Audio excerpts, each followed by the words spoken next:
Hi dears, welcome back. അപ്പോൾ ഇന്ന് നമ്മൾ അരിയട വെച്ചിട്ടുള്ള ഒരു പായസമാണ് കേട്ടോ റെഡിയാക്കുന്നത്. ഇതിൽ രണ്ട് രീതിയിൽ ചെയ്യാമെന്നുള്ളതൊക്കെ ഇതിൽ കൊടുത്തിട്ടുണ്ട്. പക്ഷേ ഞാൻ നമ്മളുടേതായിട്ടുള്ള രീതിയിൽ ആണ് കേട്ടോ ഈ ഒരു പായസം റെഡിയാക്കി എടുക്കുന്നത്. അപ്പോൾ എന്തായാലും നിങ്ങൾ വീഡിയോ സ്കിപ്പ് ചെയ്യാതെ സ്റ്റാർട്ടിങ് മുതൽ എൻഡ് വരെ കാണാൻ ശ്രമിക്കുക. മാത്രമല്ല, വീഡിയോ ആദ്യമായിട്ട് കാണുന്നവരുണ്ടെങ്കിൽ ഒന്ന് സബ്സ്ക്രൈബ് ചെയ്ത് സപ്പോർട്ട് ചെയ്യണേ.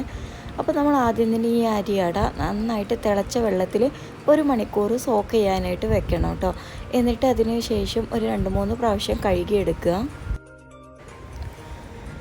അങ്ങനെ കഴുകിയെടുത്ത അട ഒരു സ്ട്രെയിനറിലേക്ക് മാറ്റിയിട്ടുണ്ട്. ഇനിയിപ്പോൾ നമ്മൾ ഇതിൻ്റെ കംപ്ലീറ്റ് വെള്ളം പോയതിന് ശേഷം ഇത് യൂസ് ആക്കുന്നത്. അപ്പോൾ ആദ്യം തന്നെ പാലൊന്ന് തിളപ്പിക്കാനായിട്ട് വെക്കുന്നുണ്ട്.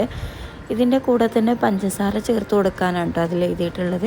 പക്ഷേ ഞാനിപ്പോൾ പഞ്ചസാര ചേർത്തിട്ടല്ല, ഇത് ശർക്കര യൂസ് ചെയ്തിട്ടാണ് കേട്ടോ ഇതൊന്ന് ചെയ്തെടുക്കുന്നത്.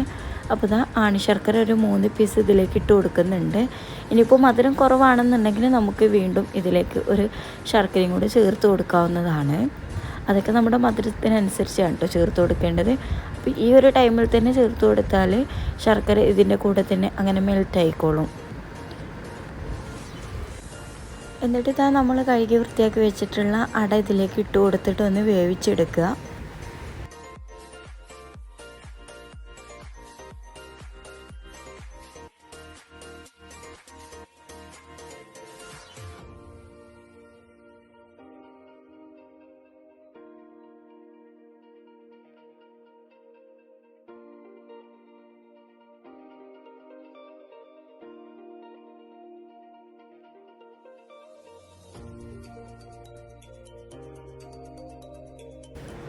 ഇപ്പോൾ നമ്മൾ ഇട്ട് കൊടുത്തിട്ടുള്ള അട ഈ പാലിൽ കിടന്നിട്ട് നന്നായിട്ട് തന്നെ വെന്ത് വന്നിട്ടുണ്ട്. ഇനിയിപ്പോൾ ഫ്ലെയിം ഓഫ് ആക്കിയിട്ട് നമുക്കിതിലേക്ക് വറവിട്ട് കൊടുക്കുക. അപ്പോൾ നെയ്യിൽ അണ്ടിമുന്തിരിയും വറവിട്ടിട്ട് ഇതിലേക്ക് ചേർത്ത് കൊടുത്തിട്ട് ഒന്ന് മിക്സ് ആക്കി കൊടുക്കുന്നുണ്ട്.